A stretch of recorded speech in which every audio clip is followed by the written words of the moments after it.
Hi children! Welcome back. I hope you've had a good week. The week has just flown by. So this week I am going to talk about treasure. So I've got my treasure map ready and I've got my box of treasures here to show you. There we go, lots of coins in there from lots of different countries. I'm just going to show you a couple. So before we had the euro, each country had, well, we didn't have the euro, but Europe did. Each country had their own money. So this is a 10 franc coin from France and lots of different countries. So Spain had pesetas and Germany had pfennigs, and I've got them in my box.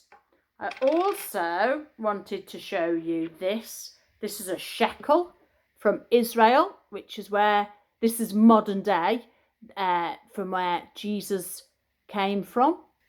So this coin here is an old 1p coin. This is my oldest coin from 1904. And look at that head there. That's not Queen Elizabeth II, is it? No, that is Edward VII. So that was her grandfather there. And I've also got this one.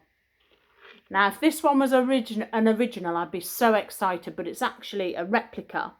That is a Roman denari from the time of Claudius. So that would have been the money that was in Jesus's time. So there you go.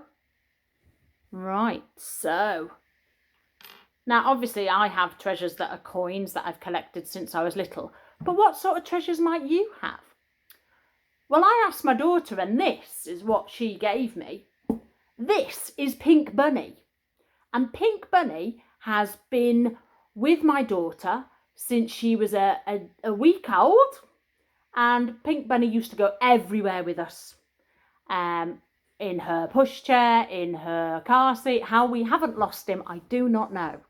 Thank goodness we haven't, because she only sleeps with him now. And even if she can't find him, she won't go to sleep until I've found him. Luckily, every time we've looked, we've found him. So that's Pink Bunny. And so I thought what we'd do is you could have a bit of a treasure hunt round your house. Get all the family involved and ask them to go and look round the house. Don't make too much mess though, I'll be in trouble.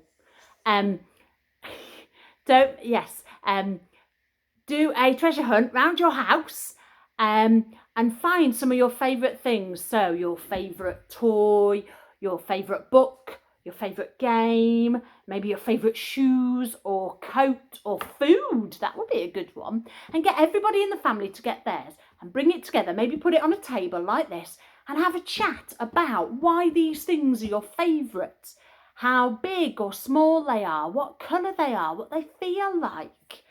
Yeah, and then you could choose which one out of all the objects is your favourite. That would be really good. Now, the Bible does talk about gold and silver and gems in the Old Testament, and that it calls that treasure. It also mentions that we, the people, well, God's people, God's children, or Israel, as it's known of in the Old Testament, which is the history of Israel and the people of God, we are the treasured possessions of God. But that's not what I'm going to talk about today. What I'm going to talk about today is probably what Isaiah and Jesus talk about as treasure. Isaiah talks about wisdom and knowledge and knowing God as treasure. And Jesus does the same, and he told a couple of parables. So, in Matthew 13, 44 to 47, Jesus, tells us the parable of the hidden treasure. And he says the kingdom of heaven is like treasure hidden in a field. One day a man finds some treasure in a field. Oh, what's this? Oh, wow.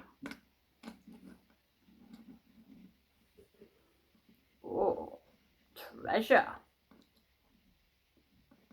He hides it again.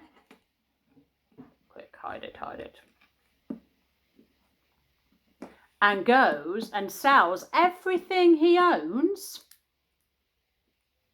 and buys the field. Hello, how can I help you? I'd like to buy your field, please. Oh, certainly. Here you go. Yes, I have the treasure and the field. Hurrah!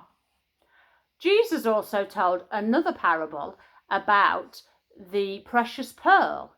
And I'm going to read that to you now. The precious pearl. Here is a man who buys and sells things. He is called a merchant.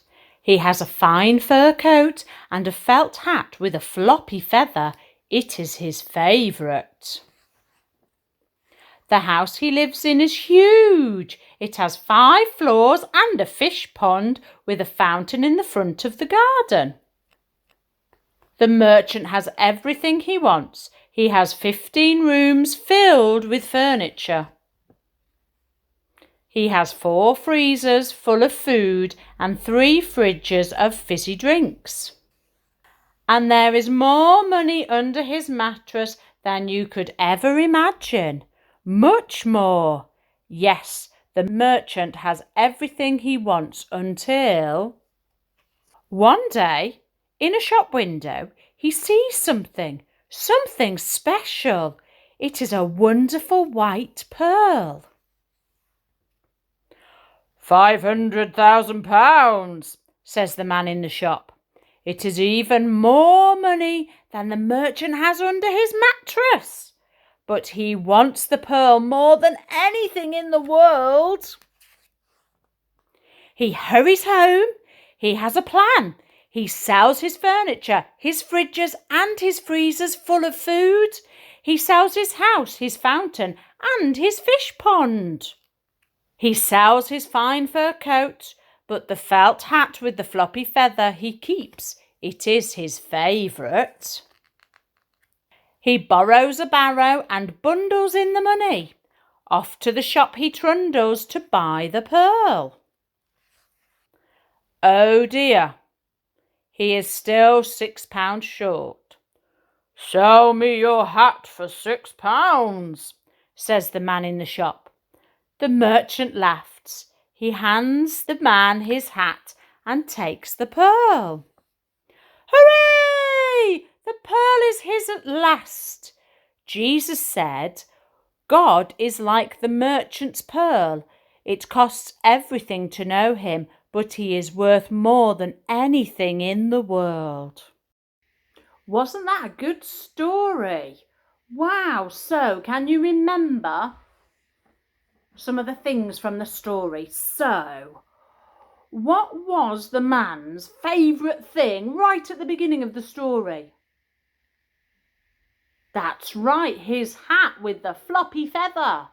Absolutely. And what did the man see that he wanted more than anything in the world? A pearl, yes, absolutely. And so what did he do to get that pearl? He sold everything that he had to get that pearl.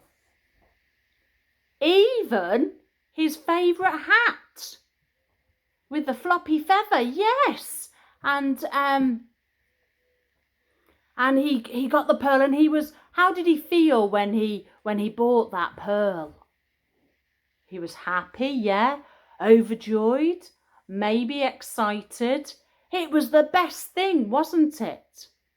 And Jesus says that God is like that, or knowing Jesus, being Jesus's friend, is like that. That it is better than anything in the world, even better than your favourite teddy. And the Holy Spirit lives with us, and it's Pentecost today, and that's when we celebrate the first kind of coming of the Holy Spirit to the disciples in Jerusalem. And that Holy Spirit lives with us in our hearts, and it helps us to do the right thing and to do good things. And it can help us to put God and Jesus first and to really know what the treasures of life are. You see, Jesus said that not to keep treasures of the world like my coins and the bunny, not like your favourite coat or your favourite shoes, but to store up things that were not of this earth, that could be rusty or break or be eaten by insects, but things that can't lose their value, like being a friend of Jesus, like loving people, like caring and having faith in God and being graceful. That means forgiving people when perhaps they don't even deserve to be forgiven. So I wonder if you can think about things this week that you can do, or things that you can share, or the way that you can live, so that people can see the love and the caring and the gentleness and the faith that you have in Jesus. And maybe they can become friends with Jesus and know this wonderful treasure from heaven or in heaven. So I thought one of the ways that you could do it is you could make a treasure map like this. Now I've just done this of a made-up island. You could maybe do it of your park or something, or your local open space, or parents could do it of the garden for their children.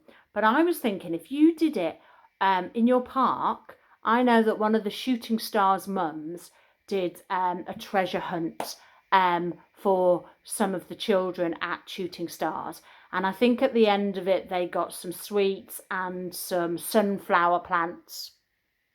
And I'm sure they're growing quite well. And I thought that was a really great idea. So I thought maybe you could make a treasure map like that. And if you noticed, I've written, so I've put love in the camp, because we have love in our community. Wisdom in the mountains, because the mountains are quite, well, you need wisdom to climb a mountain. I've written faith by the tree, and I've written grace by the treasure. X marks the spots, because I've made my treasure hunters go all the way around the island before they get to the X, and they could have just gone from there to there, really. So they're going to need a lot of grace when they find their treasure, aren't they? And you could put things like in your love area, you could maybe put some love hearts, or in your grace area, you could put a picture of somebody with big open arms ready to love people. So I'm going to show you how to make a treasure map. I've got a piece of paper here, and I've got an old tea bag that I used to make a cup of tea not so long ago.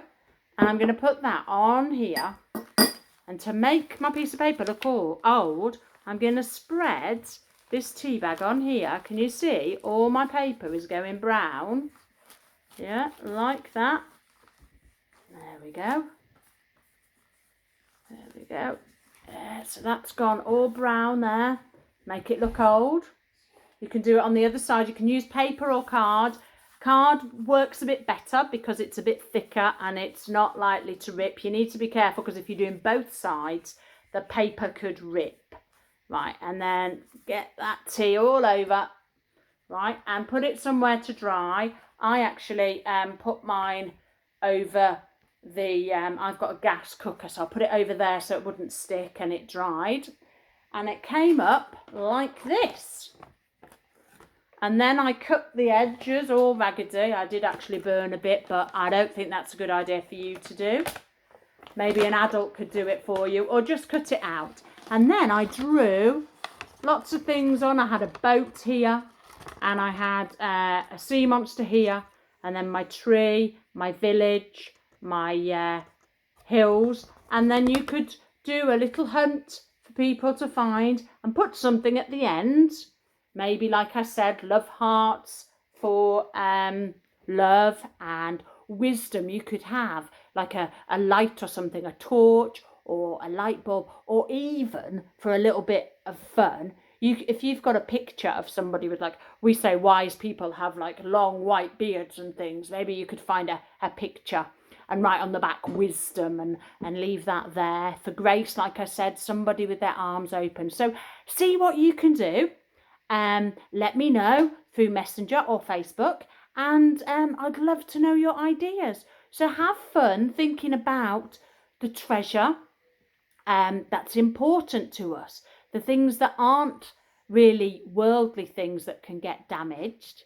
It's okay to still have our favourite teddy and everything, but what are the things that really matter, that we should really treasure, like loving one another and caring for each other, being gentle to each other, and having faith, putting Jesus and God first, and having them as our best friends. So have a good week, stay safe, and I will see you soon. Bye-bye.